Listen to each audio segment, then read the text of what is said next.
ধামরায় এক সপ্তাহের ব্যবধানে প্রতি ডজন ডিমের দাম বেড়েছে ৩০ টাকা। এতে ক্রেতাদের মধ্যে দেখা দিয়েছে মিশ্র প্রতিক্রিয়া। এ বিষয়ে বিস্তারিত জানাতে ধামরাই থেকে সরাসরি যুক্ত হচ্ছেন প্রতিনিধি মনোয়ার হোসেন রুবেল। রুবেল, ডিমের দাম বৃদ্ধি নিয়ে ধামরাইয়ের খুচরা ব্যবসায়ীদের মন্তব্য কি জানাবেন? ধন্যবাদ মেহজাবিন। আমি এই মুহূর্তে রয়েছি ধামরাইয়ের একটি পাইকারি ডিমের বাজারে। আমি যদি আপনাকে বলি, গত এক সপ্তাহের ব্যবধানে ধামরাই কিন্তু প্রতি ডজন ডিমের দাম বেড়েছে প্রায় ৩০ টাকা। তবে আজকে আমরা সকালবেলা যে পাইকারি বাজারে খোঁজ নিয়ে দেখেছি যে আজ সকালে কিন্তু আবার নতুন করে প্রায় প্রতি পিস ডিমে কিন্তু ২০ থেকে ৩০ পয়সা বৃদ্ধি পেয়েছে। এতে কিন্তু খুব প্রকাশ করেছে যারা এই খুচরা ক্রেতারা রয়েছে তারা যেমনটি বলছেন যে অন্যান্য যে বাজার রয়েছে বাজারের ঊর্ধ্বমুখী একমাত্র স্বস্তির জায়গা কিন্তু ছিল এই ডিমের বাজারে।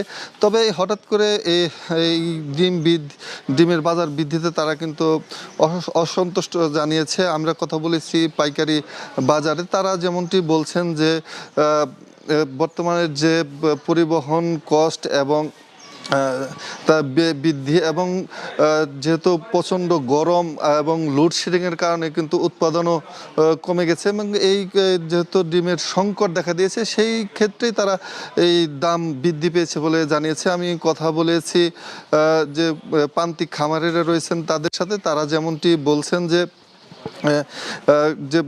খাবারের যে পোলট্রির যে খাদ্যের যে অতিরিক্ত দাম এবং তাদের পরিবহন কস্ট বৃদ্ধি পাওয়াতে তাদের এবং উৎপাদন যে রয়েছে উৎপাদনও কিন্তু কমে গেছে, এই জন্য তাদের যে দাম বৃদ্ধি তা বৃদ্ধি করতে হয়েছে। এছাড়া আরেকটি সমস্যা কিন্তু ধামরাইয়ে রয়েছে বা বলতে পারেন সেটা হলো বাজার সিন্ডিকেট। এই সিন্ডিকেটের কবলে কিন্তু প্রান্তিক খামারিরা একদম অসহায় হয়ে পড়েন এবং তারা যেমনটি বলেন যে তাদের থেকেও কিন্তু যে যারা বাজার সিন্ডিকেট তাদের কিন্তু লভ্যাংশের পরিমাণ বেশি থাকে। তবে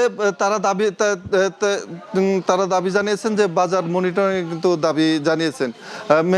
মেহজাবিন, আমার কাছে এই ছিল বিস্তারিত।